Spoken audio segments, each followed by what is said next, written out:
is suitable for general viewing.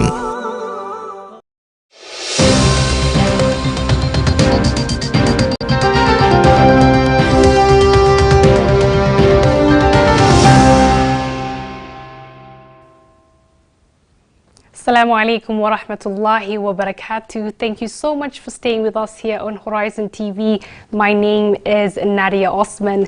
This is the Muslim Insight, the show that brings you your weekly news recaps on happenings across the country as well as the rest of the world, as well as the review of today's Friday Bulletin. Thank you so much once again for staying with us here on Horizon TV. Before we continue, first we give you the headlines.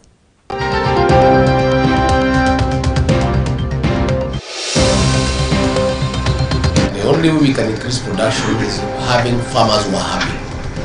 People who are unhappy cannot be productive. Drought relief. Kenyans receive donations to fight drought from the US government.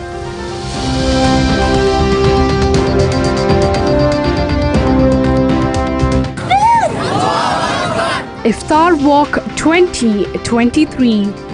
Thousands turn up for Iftar Walk to raise funds to feed the needy during Ramadan.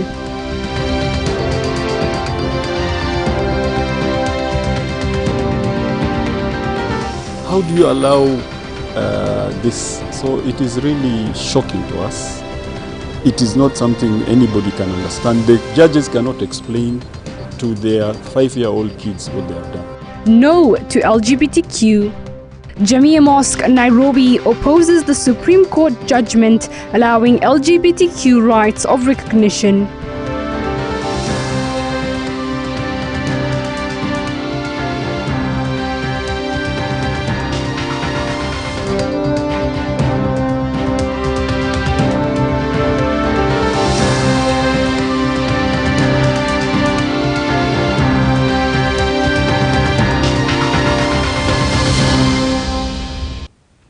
Now, on our top story concerning the nation, Jamia Mosque Nairobi has come out strongly to oppose the Supreme Court's ruling on the freedom of association for the lesbian, gay, bisexual, transgender and queer community.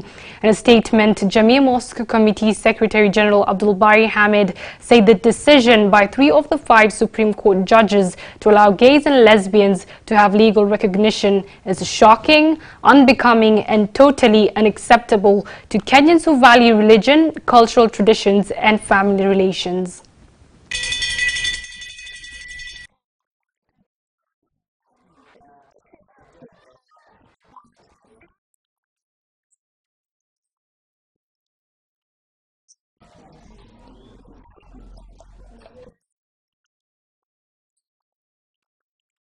It's a fight between saving who we are as Africans, as Muslims, as Kenyans, and bringing in foreign, unacceptable cultures that will basically destroy our life the way we know it.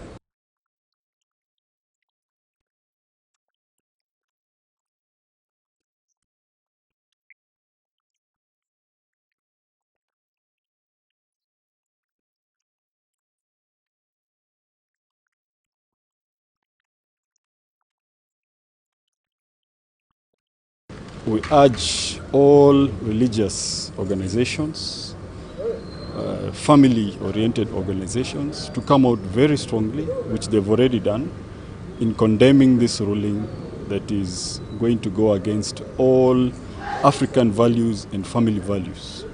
It's going to open a Pandora's box where now the LGBT bodies will basically want to legalize homosexuality, something that has been condemned by all religious books, not just the Quran, all the religious books.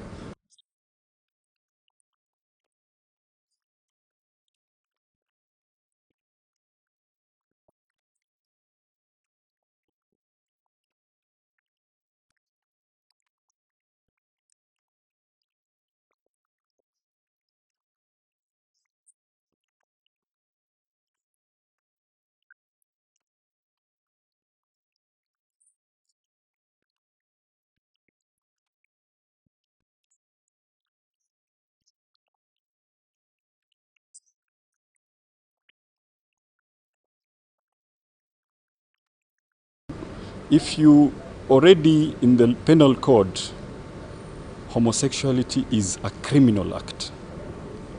Now, you cannot allow criminals to form an... If you cannot allow a gang of robbers to come together and associate, how do you allow this? So it is really shocking to us.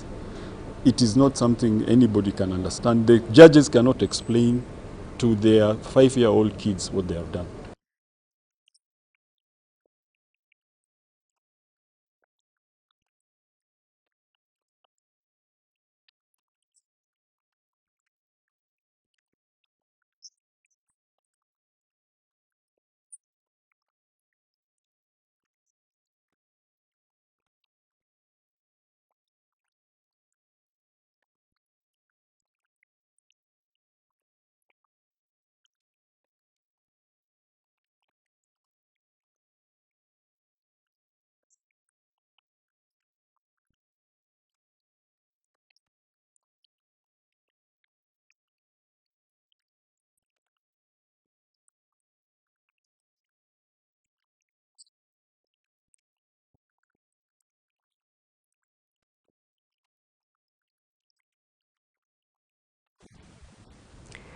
Thank you for that. Now, still on the same, in a recent development, Muslim leaders in Kenya have issued a warning to Muslims in the country about the growing threat of the LGBTQ.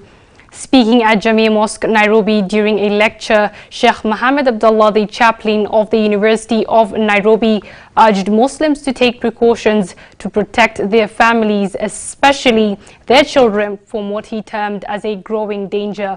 There are growing concerns in the country after the Supreme Court ruled that the Kenyan authorities were wrong to ban the gay community from registering rights organizations. Elsewhere, Muslim leaders in Mombasa under an anti-LGBTQ movement have announced for peaceful demonstrations to express concerns about the increasing promotion of the lesbian, gay, bisexual and transgender agenda in the country. The protests have been scheduled for March 17, 2023. Wajua kila kinachotoka magharibi na Marekani kinaonekana kizuri hata ikiwa ni kichafu. Wewe hujafanya hiyo bwana? Wewe mshamba wewe bwana. Ni afadhali uitwe mshamba kuliko kuingia katika uovu. Na uovu kisha sasa ikiwa imedhihiri sasa kila kitu sasa mpaka mahakama za Kenya koti pia zimeamua kwamba hii ni mswada upelekwe bunge, wakipitisha wapitishe, yani watu wachache 400 na ndio wapitishe mswada huu wa kuweza kuidhinisha katika jamii uwe ni halali. Sasa mwanamume amoe mwanamume, mwanamke au akitaka kufanya, na wewe mzazi utakuwa wakati utafika, ikiwa hatutamka sasa, itafika ya kwamba ikiwa utamkata au utampiga vita kijana wako ambaye ameoa kijana au msichana ambaye ameoa msichana, wewe unaweza kufungwa jela. Kwa sababu unaambiwa kwamba sasa wewe unakiuka haki za binadamu. Hawa pia wana haki, ni wanadamu. Na kisha wanaitolea ushuhuda kwamba wajua ushoga unakuwa katika jini from when, hata sayansi inakataa. Sijui hizi tafiti wamezipata wapi yani. Thank you for that. Now moving on, the United States government, through the United States Agency for International Development, has donated 16 billion Kenya shillings in support of Kenya's drought relief efforts. Close to 4 million people in Kenya are facing food insecurity, with the number expected to rise this month, according to the Intergovernmental Authority on Development Climate Prediction Report. U.S. aid will provide emergency food items such as sorghum, maize and vegetable oil for the affected families in drought-stricken areas.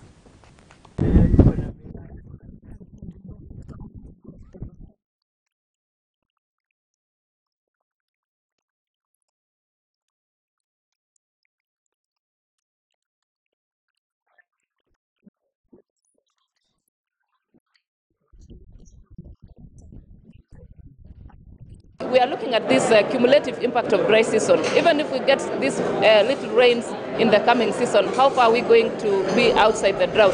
We're still looking at a situation where these extended, widespread droughts are experienced, especially over the eastern part of the region, that is eastern Kenya, southeastern Ethiopia, and Somalia.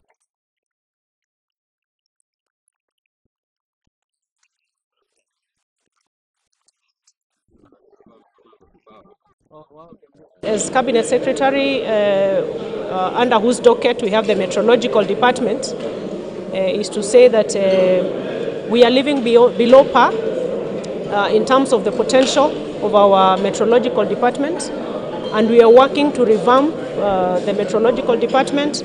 We have the support of the government of Finland to enhance the technology and capacity of our Meteorological Department to be able to relay early warning information that can be in step with the highly unpredictable weather and climate trends.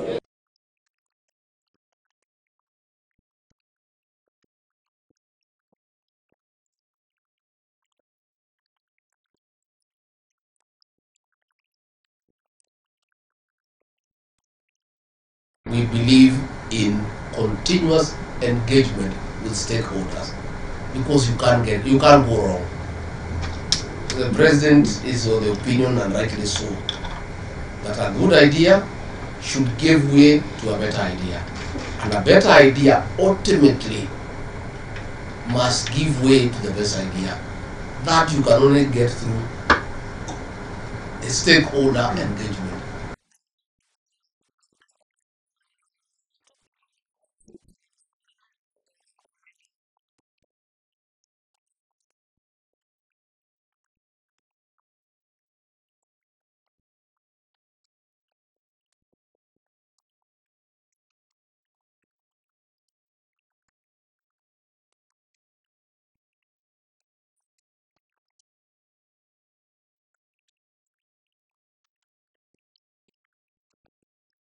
The way to grow this country and to get out of the hole we are in is to increase agricultural productivity. It's the only way. And the only way we can increase production is having farmers who are happy. The people who are unhappy cannot be productive.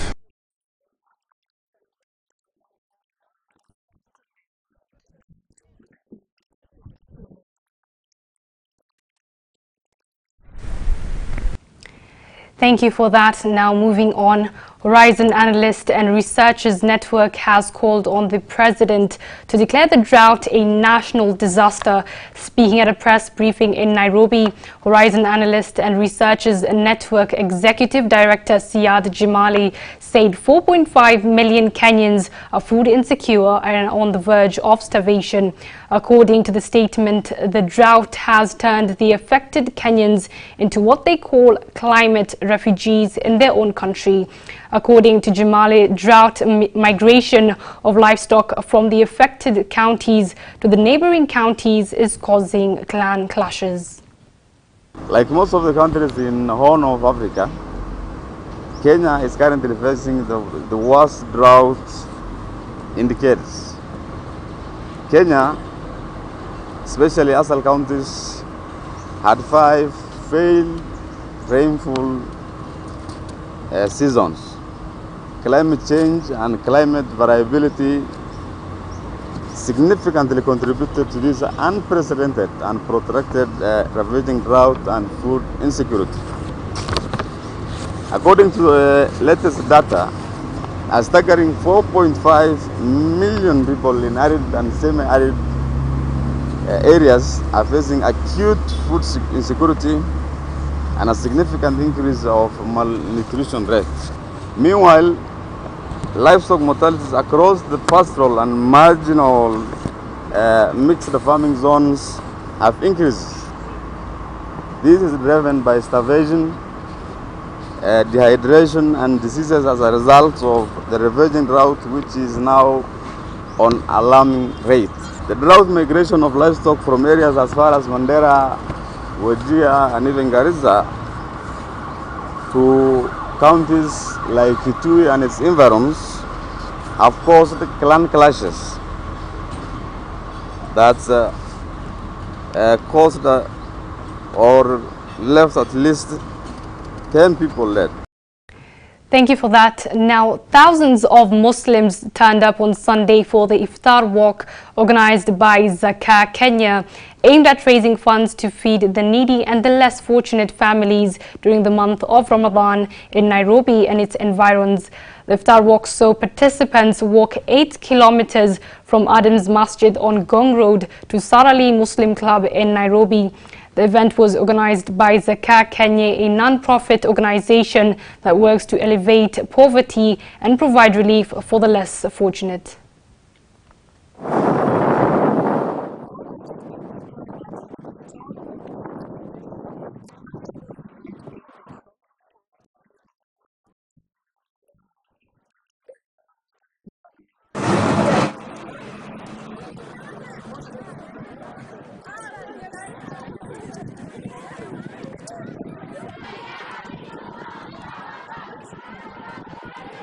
The month of Ramadan, the Prophet ﷺ encouraged us to give sadaqah and to feed those who are less fortunate. That is why we are creating this awareness through the walk, so that each and every Muslim will understand and remember that he also has the obligation to feed his brother.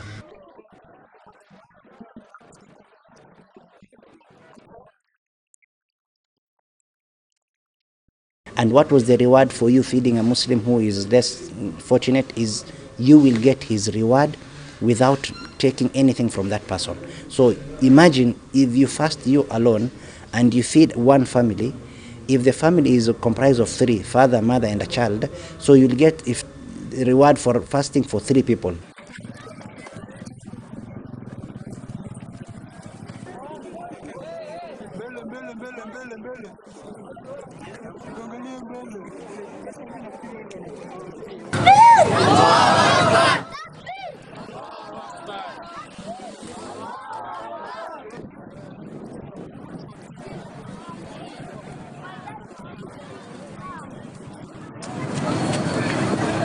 Thank you for that. Now, moving on, in a bid to elevate the burden of the high cost of living on Muslims during the holy month of Ramadan, Muslim leaders from the North Rift region, led by the chairman of the Council of Imams and Preachers of Kenya in the North Rift region, Abu Bakr Binni, have called on the government to lower the prices of commodities as Muslims prepare to start the holy month of Ramadan. The plea comes in the wake of the devastating effects of drought in the country, which has led to skyrocketing prices of food and other basic necessities. The leaders argue that with the onset of Ramadan, a time of increased religious observance and charitable giving, it is critical that the government takes urgent action to ease the financial strains for Kenyans. Na kila wakati Ramadhani inapokaribia huwa tunaikumbusha serikali namna gani wapunguze ushuru wa vitu muhimu ambazo zitakazotumika katika Ramadhani, kama mchele, sukari, mafuta. Hizi ni vitu huwa zinatumika kwa wingi. Sasa Mheshimiwa Rais aliangalia swala hili ya kupunguza ushuru na aondoshe ushuru kabisa katika tende. Tende ni kitu ambacho inatumika sana katika mwezi mtukufu wa Ramadhani. Tunajua ukame umetuathiri, njaa imekuwa nyingi, uchumi umeharibika. Kwa sababu ya hiyo ndio ukaona tukajitokeza haraka kuiomba serikali iliangalie swala hili kwa mapema. Mwezi wa Ramadhani ukiingia uwe ni nafuu kwa wale wafungaji, iwe ni nafuu kwa wale ambao wanataka kutoa sadaka. My request to His Excellency President William Samoei Ruto, there are 2 things which I am asking him to assist the Muslims in reducing the price of basic essentials, and secondly also I am requesting him that he should bring as much donation as possible to the mosques. Sisi huwa tunasaidia familia zaidi ya familia 600 kila mwaka, na ndio maana tukatoa ipunguze ushuru ya vyakula muhimu kama mchele na sukari, ili wale wenye kununua wawe watapata kwa bei nafuu, kusaidia wale ambao hawajabahatikiwa kabisa, kwa sababu ni uzuri kumfuturisha yule ambaye kwamba amefunga na ili hali yeye mwenyewe ni maskini. Thank you for that. Now on the next story, in the wake of a devastating earthquake that struck Turkey, Turkey graduates in Kenya have come together to support their fellow citizens. The earthquake left over 40,000 people dead and thousands injured and caused widespread damage to buildings and infrastructure.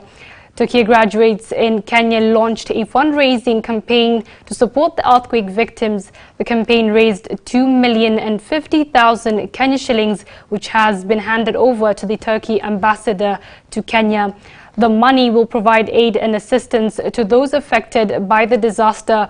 According to the graduates, the initiative is a way for Turkish graduates to demonstrate their solidarity with their fellow citizens during this difficult time. As graduates who studied in Turkey, we all managed to build relations while we were in Turkey. We built connections with that country, and naturally, of course, as a student, you don't just relate with your lecturers and your professors, but you also relate with the community, whether it is our dorm mates, whether it is our neighbors, whether it is the grocery stores where we shopped. The earthquake that happened the beginning of the month of February was of course very devastating. It was a very huge calamity. Such incidents would touch us and would affect us.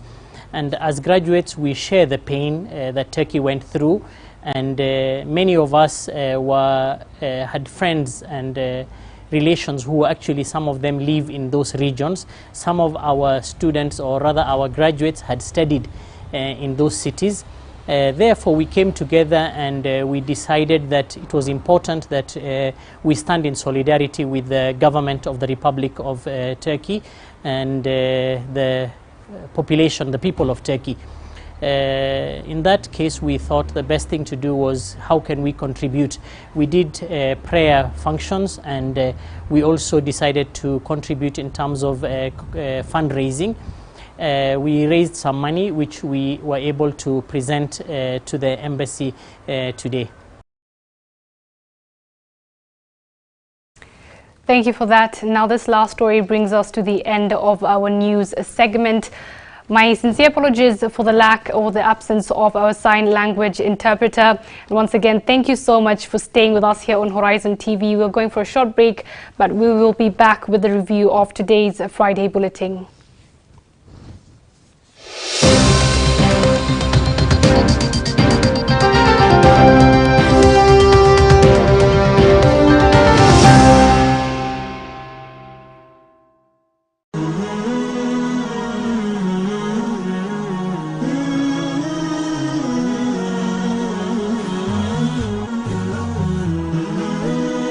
Horizon TV, the beacon for the nation.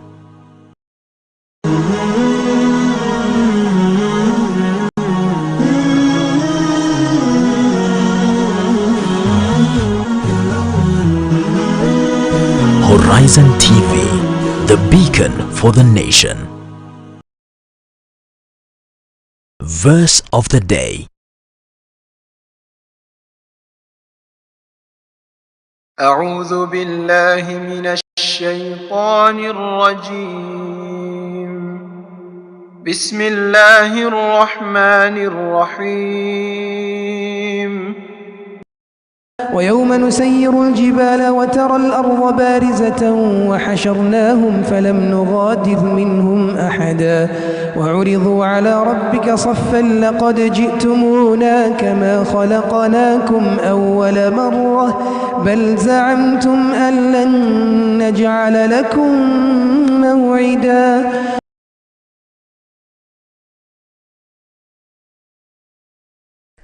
Jamia Mosque, Nairobi, has come out to strongly oppose the Supreme Court's ruling on LGBTQ+ movements. In a statement, Jamia Mosque Secretary General Abdul Bari Hamid said the decision by 3 of the 5 Supreme Court judges to allow gays and lesbians to have legal recognition is shocking, unbecoming, and totally unacceptable to Kenyans who value religion, cultural traditions, and family relations. The judgment has come amidst growing concerns, especially from parents about insidious covert plans to push the homosexual agenda to young minds in schools and the selling of children's books in leading bookshops advocating for homosexuality. According to the statement, the vast majority of Kenyans adhere to Christianity, Islam, and traditional beliefs, and a common factor in all these beliefs is that homosexuality is immoral, repugnant, and a criminal act which cannot be tolerated in Kenyan societies. Jamia Mosque added that, and I quote, "We are dismayed that the Supreme Court chose to ignore the fact that homosexuality is un-African and repugnant to local traditions and instead chose to open a window for the vice to be spread in Kenyan homes under the guise of human rights." The ruling has left many Kenyans wondering if the same judges could use the same basis to legalize the activities of groups promoting social vices like pedophilia or nudism, which, like homosexuality, are criminal acts under the Kenyan law.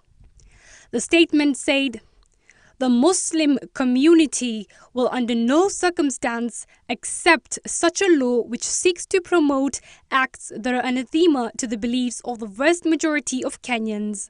We are calling upon members of parliament to aptly serve the will of Kenyans by coming up with clear legislation to further buttress the criminalization of homosexual relationships in the Constitution and Acts of Parliament.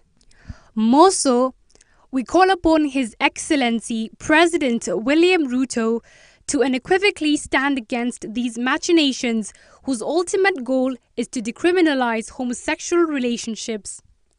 The President is a strong voice against these social evils, and Kenyans are looking to him to lead them in rejecting these vices." End of quote. Uislamu ni dini yenye mpangilio ulio kamili na taratibu zake humpa fursa kila mja kuifahamu na kuelewa. Muislamu yoyote lazima achukue jukumu la kuifahamu dini yake, kuanzia kwenye shahada, ashhadu, nakiri kwa moyo, kisha usafi wa kimwili. Hapo ndipo huanza safari ya kumwabudu Mola wake. Usikose kujiunga nasi kila siku ya Jumamosi live kwenye kipindi Ufahamu Uislamu, ili ujifunze mengi usiyojua kutoka Horizon TV.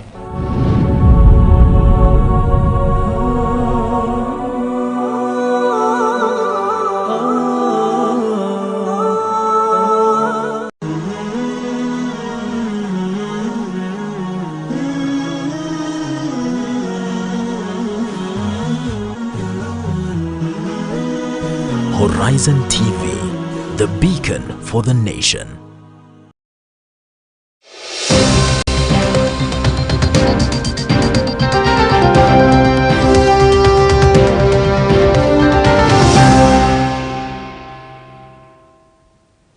Assalamu alaikum wa rahmatullahi wa barakatuh. Once again, thank you so much for staying with us here on Horizon TV. And we are back with the review of today's Friday Bulletin. Joining me is Mr. Musa Mwali. Assalamu alaikum. Wa alaikum assalam wa rahmatullahi wa barakatuh. How are you this morning? Alhamdulillah.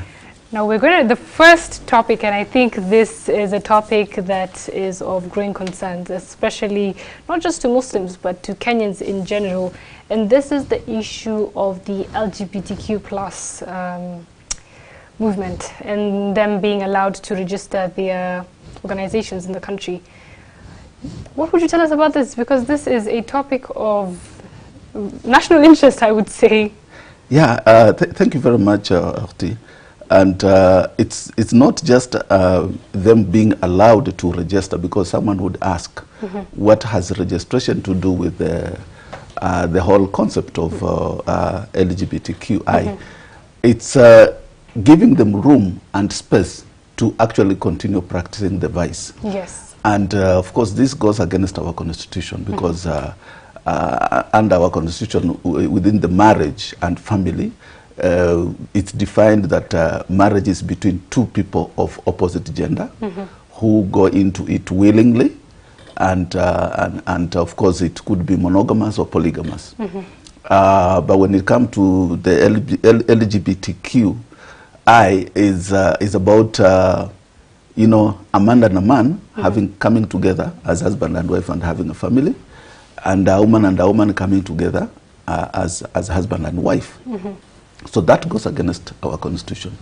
However, I also want to look at it from the so-called the human rights. I always believe that human rights have to be divine human rights. They have to be divine rights. And because you cannot say today it's your right to kill someone. Yes. So you cannot tell me that it's your right to practice a vice that is not moral, that is not religious, that goes against the culture of a people. That is not a right. It exists to be a right if it interferes with the other person. And that's what we mean by a right. Yes. A right is only a right to you, and if it doesn't interfere with the other person's right, then it's a right. But if a right is only to you specifically and it interferes with other people, then it's no longer right. So this craze of taking everything to be human rights, why is it that the West doesn't sanction polygamy? You know, yet it's a right of the Africans, it's a right of the Muslims, it's a right of people of faith. Yes. You know, yet they are sanctioning this LGBTQI, and of course in some countries in the West they have also even sanctioned bestiality, that is, you know, having a sexual relation with animals, and even to the extent of even marrying, you know, that you can marry your own pet, you can marry your own dog, you can marry, you know, and live with it as just husband and wife. So basically, these are vices that have to be highly condemned. We cannot allow them.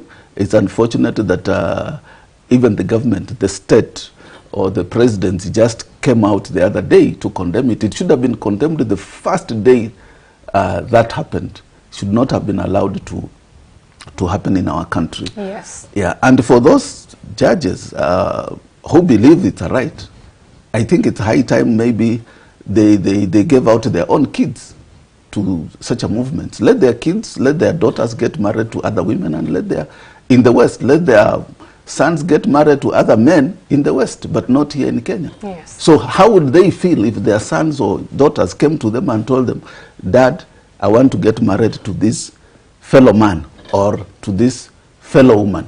How would they feel? So why would they want it to happen? Why are they opening doors for other people's kids? We have to be our brother's keepers. So much as we want, and I believe they're Christians, and in Christianity it says, do unto others what you would like them to do unto you. Yes. And one of the few people who came out, or organizations that came out and condemned this, was Jamia Mosque, together with fellow religious leaders from both the Muslim community and the Christian community.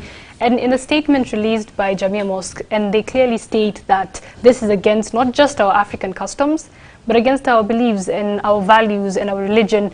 And it's very important, or would you think it's very important that we are very firm on this from the get-go? Because at the end of the day, if we don't speak out about this, it's going to be a norm and it's going to make us lose what we believe in.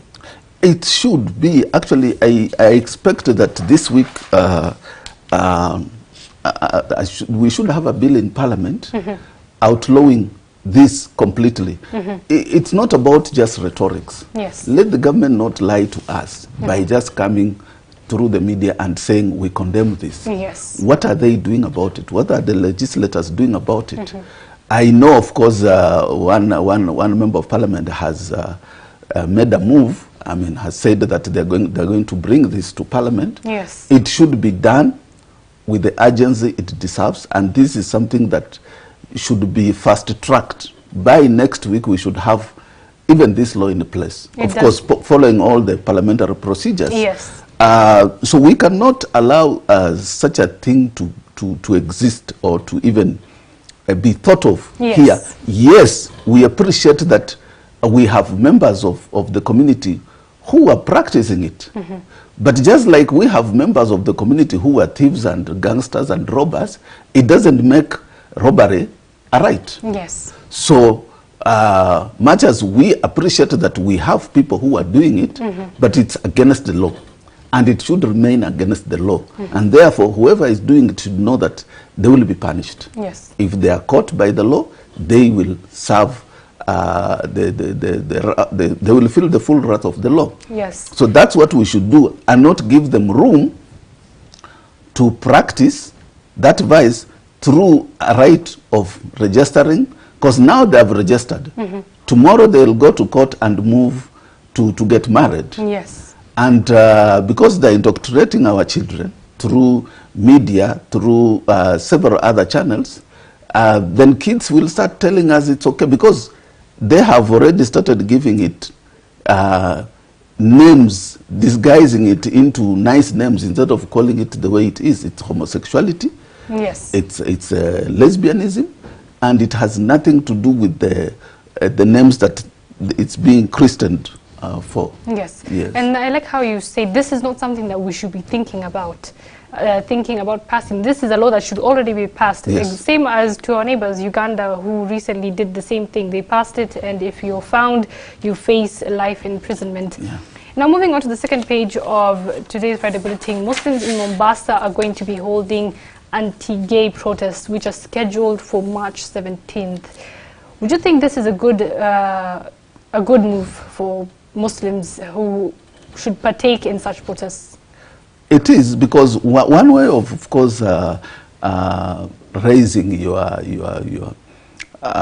issues is through the media. Yes. And mass action is one of the ways of bringing something to the fore, because of course you have petitions, you have people talking about it, but it's not enough. It's good that when it goes out there to the world, to the media, so that people understand the gravity of the issue and the concern that we have. So we should have these demonstrations all over the country, not just in Mombasa. We should have them in Nairobi. We should see our religious communities come together, especially the interreligious community of fraternity, come together and hold demonstrations. Yes. Just to show the world that we don't want this. Like in Uganda, they have done it. Yes. So we should do it to put pressure on the lawmakers and to put pressure on any other movement that wants to sanction some of these things. Yes. So mass action is of course controlled and well-behaved. Mass action is one of the ways through which someone can voice out their concern on certain sensitive matters. Yes, and now when we're moving on to the third page of the Friday Bulletin, there's an article written there by Bilokero where he says, he talks about what Islam says about homosexuality. And this is something that every Muslim is aware of, Sheikh Musa. Islam is totally against homosexuality and anything that is related to it. And as Muslims, whatever your religion says, it is final. I like to say your opinion, does not matter when it comes to the religion. What would you say about Islam and homosexuality? Thank you. I think Mheshimiwa Bilokero has actually not only touched on what Islam says, but he has also brought out that both the Abrahamic religions, both Islam, Christianity and Judaism, they condemn this. Yes. So yes, we know that maybe non-Muslims have tolerated this. We know that certain religious institutions have come out. I know we know the Pope. I mean, he said that God loves all the children, regardless of what they do. Yes, we know Allah subhanahu wa ta'ala loves all of us, but that does not mean that when we commit a sin, we do not go for tawbah. Yes. That a sin becomes a right for me to do. So for us, we do not tolerate this Yes. as the Muslim community. We do not tolerate this. We are very stern on this. The Quran is very, very stern on this, and it's just that we are not. We don't practice fully Sharia law here, but this is something that would actually call for that kind of practice. So I like it that Honorable Bill Okero has brought it out here for actually also people to understand. Quite a number of Muslims or even non-Muslims don't understand what Islam says about such an issue. So it's good he's really brought out the evidence here, so it's good for people to read and try to understand what it says, because people ask these questions.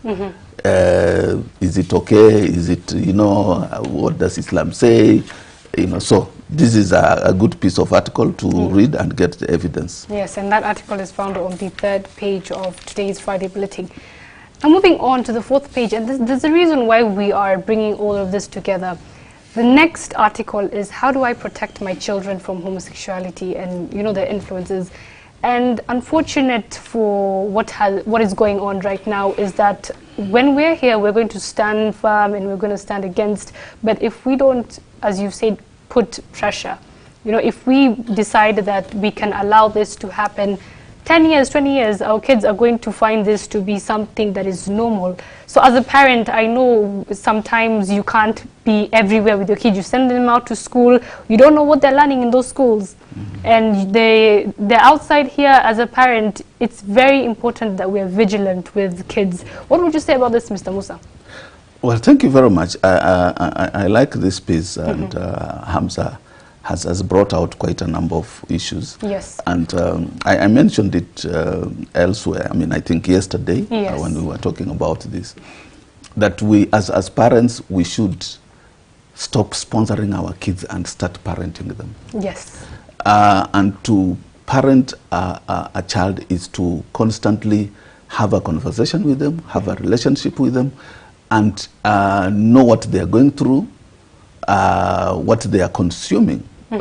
Because it's important that just as when we eat bad food, we get stomach upset. When we consume bad materials in terms of information, we also damage our brains, we damage our souls.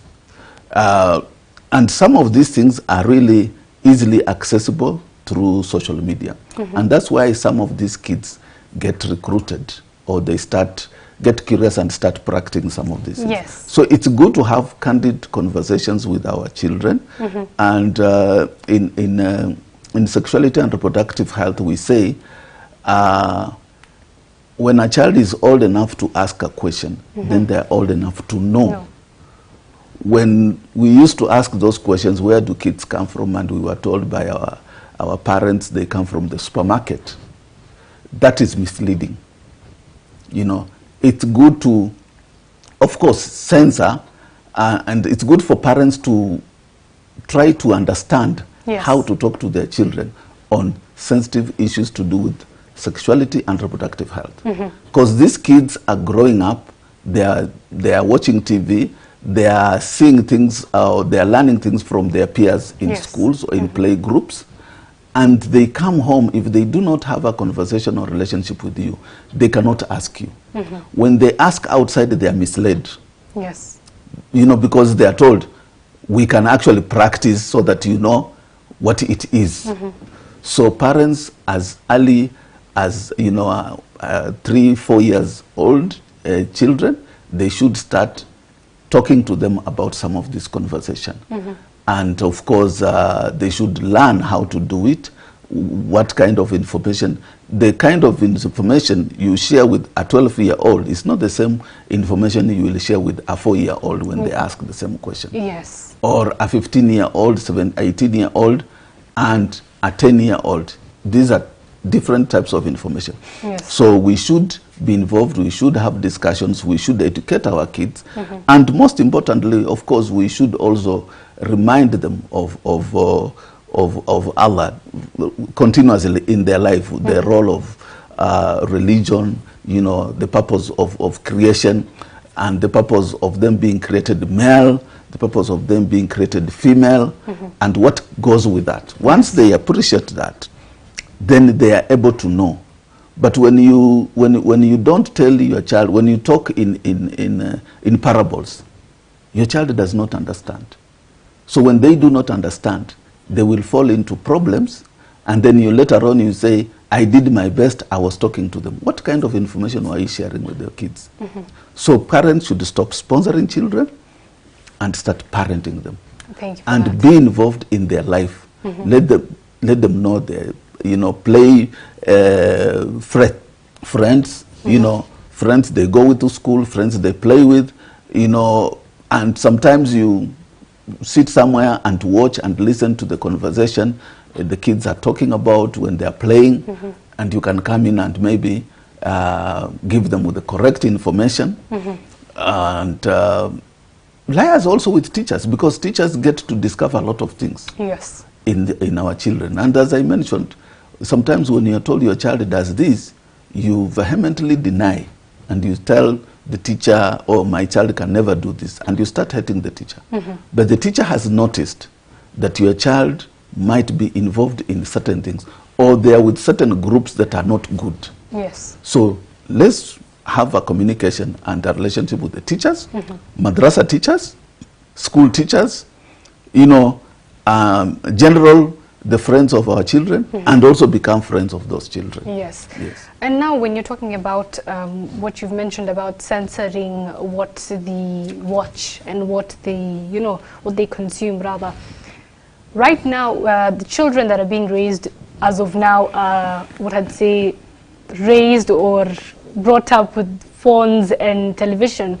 And it's very unfortunate that some of the cartoons right now and the movies and things that are, you know, child-friendly are promoting such vices. How would you as a parent, how do you go about it, like censoring what your child wants to watch? And you know, they'd come to you and they say, everyone's watching this, I also want to watch it. And sometimes you let your kids watch whatever they're watching, either because you're too busy, or you know, you just don't want to be very careful with what they're watching.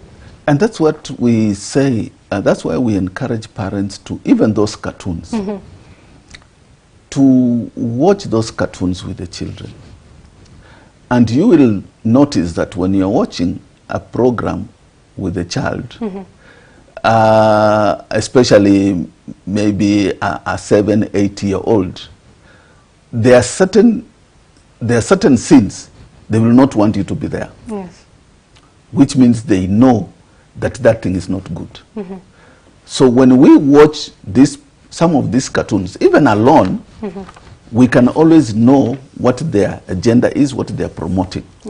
And we can censor them and tell them, I do not want you to see you watch this, I want to watch this. And then we think it's fashionable to give our kids gadgets, you know, phones and iPads and all that. But you don't know, and of course to have Wi-Fi in the house, but you don't know what they are accessing. Because it's limitless. So I think it's proper for people not to just, that's why I was saying, do not just sponsor your child. Parent the child. Know what they are consuming in terms of information. Watch some of these programs with them. If you discover they are not good, educate them that you do not want them to watch this because it has no value. And what it's promoting is something contrary to your own values as a family and as a community. But when we say, oh, those are just cartoons, they are using these cartoons to poison the kid's mind. It's true. You know, and they lace them so well that if you're not careful, you will not really know. So basically, we need to know what our kids are consuming, and we need to be there with them. Even if you have given them phones, give them phones, but also try to censor, let the phones not access Wi-Fi, and if they have to do know what sites can be accessible. You can do that through technology, so that they can only access certain sites, like educational sites, like Khan Academy, and all that kind of thing, so that they are not able to access these other areas. Don't just leave it limitless to the child to access anything and everything. Very, very and true. Don't have kids watching TV alone just because you do not want to interfere, unless they're watching maybe the stories of prophets, or the stories in the Quran, or they are watching some science documentary, then you can. But if it has to do with a movie, a cartoon, they should not watch alone. When they start hiding to watch alone in their rooms, or when you come, you see them changing channels. When you go to the living room and they're switching channels, then you should be aware that they might be watching something that they do not want you to know. And if it's something they do not want you to see, it means it's not good. Yes. Thank you so much for that, Mr. Musa. I just want to go back a little on the second page of today's Friday Bulletin. And this is the 40 million disability fund that was launched in Wajir.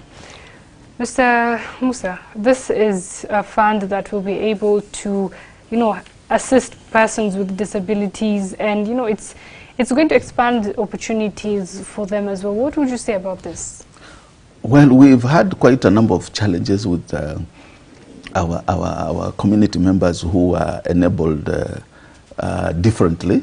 And we know we've Jamia Mosque, courtesy of Jamia Mosque, for many years, I think over 10 or 15 years, we've had a sign language course being undertaken down here, because it was realized that our Muslim brothers and sisters who have hearing impairment were not getting opportunities to not only even study, but also to communicate with others, because then they are not able, because they don't have the language. So having such a fund is quite timely. It should have been there many years ago, but nothing. Whenever something happens, it's by the grace of Allah that it happens at that particular time. So this is good. It's going to enable members of community and who are, as I say, is enabled differently, to be able to fully participate in development and in actually earning some income, decent income, instead of just begging. But they could, because they have skills. Many of them are quite skilled. Gifted in certain areas. With their different types of limbs, they might not be having their feet, but their brains and hands can do magic.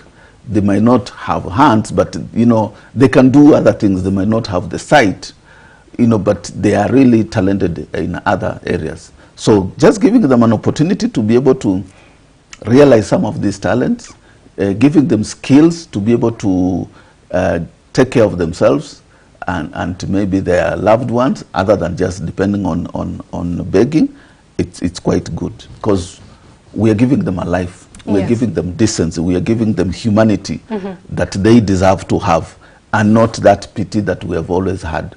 And this is also going to help to destigmatize that you can be enabled differently. It's not your wish or the family's wish that they have a member of the family who is enabled differently. Yes. Thank you so much for that. And I'm being reminded, because of time, we're not able to touch on the remaining stories. We just touched on a couple of stories, and I'm looking at page 6 and page 7. There are a couple of more stories on today's Friday Bulletin, but because of time, we're not able to go through them.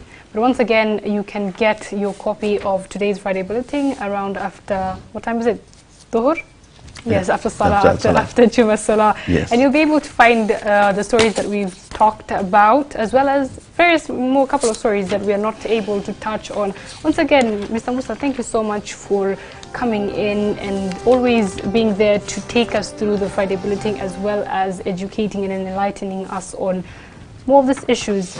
So thank you so much. You're welcome once again. Yes. Viewers, please read the Friday Bulletin. Yes, I like how you last time emphasized on its importance. Yes. So thank you so much for staying with us here on Horizon TV. This was the Muslim Insight, and I'm Nadia Osman. So until next Friday, ma'as salam.